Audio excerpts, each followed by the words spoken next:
Hello, and welcome to a little bit of vestibular talk on your day. That's what this good old channel is about, mostly, I think. I don't know. I just started and I'm just talking into my camera machine. So, bilateral vestibulopathy or bilateral vestibular hypofunction, the function in those inner ears, vestibular disorders. Some things to note is that in each body, they're so different. Everybody is different. Everybody's body is different. And so there's some folks that have some symptoms, others might not have them or have different ones, or like it's so individual. And there's a lot that goes on in your body. So I'm 8 years in. Mine started just with confusion. I'd be out for a walk and I'd be like, is that bush moving? What's happening? Things would kind of be like that, and eventually full-blown vertigo, left to right, boom, boom, boom, boom, like a whole bunch of symptoms for quite some time. You don't know what's going on. So I had CT scan, couple MRIs, all of this stuff to try to figure it out, and finally was able to figure out with the caloric testing, it's called, and with a rotary chair test eventually to show like, oh God, yeah, you got no nerves, man. They're damaged. That's not what they said. They basically were like, I'm sorry that this happened to you. And I was like, awesome. So I've done physical therapy. I've done all of these different things to try to help. Unfortunately, it hasn't really, but I think what's really important is being able to try to stay as mobile as possible.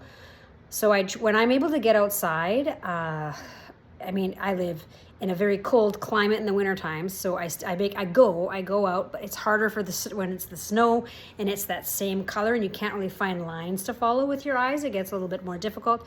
But once I get my Bambi steps going and start pushing forward, I'm able to move. You just get tired really fast because of all of the extra brain power going on trying to have you staying standing, and your vision's kind of twanging, and it's like the Blair Witch Project, but not a movie, but kind of equally scary sometimes. I hate scary movies. Moving on. I guess some other side effect body sort of things is I had to get 13 fillings, not because I suck at brushing my teeth. I do brush my teeth twice a day. Sometimes I even remember to floss. But because of grinding when you're trying to stay standing. And so all my enamel got ground down. And so I had to get all of these fillings to try. And so I wear the night guard sort of thing. And because of all of the muscle tension, I wake up most of the time and my jaw is completely clenched shut. And so I got to like massage it open. And I'm sharing all of it in case maybe somebody in this video or watching is able to be like, oh my gosh, me too. And you feel a bit less alone in it.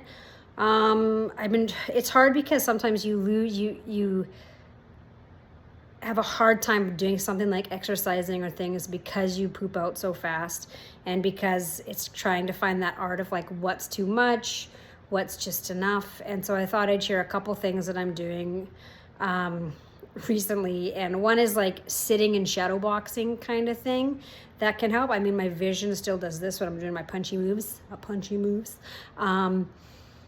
But I just set a timer for 15 minutes, and if I could, I do it sitting. If I'm doing like, some punching in the forward and I am not an instructor. I have not boxed ever. I played hockey for a long time, but that doesn't really help in that. But so I'm just giving some ideas to try to keep my body in motion in some way for 15 minutes so that I get my heart rate going a bit for keeping some of that stamina and to care for my body.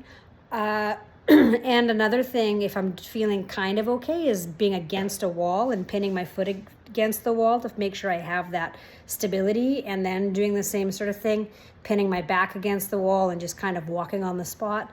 Those are just some different ideas that we can do, and you just do the best that you can for that day and then practice letting that be enough, which is a hard thing to do in our do all of the things, be the best ever culture, is being able to say, this is what I could do for today, and I can let that be enough. And it just really takes practice being able to do that, and being able to practice accepting what is. will also help us be able to enter being able what we can do for that day and not adding a shitstorm of angry think thoughts on top of it that doesn't do anything to help. Anyway, I hope that this was helpful. I just kind of rambled, and I hope you have a good day, even though it's wobbly. Peace.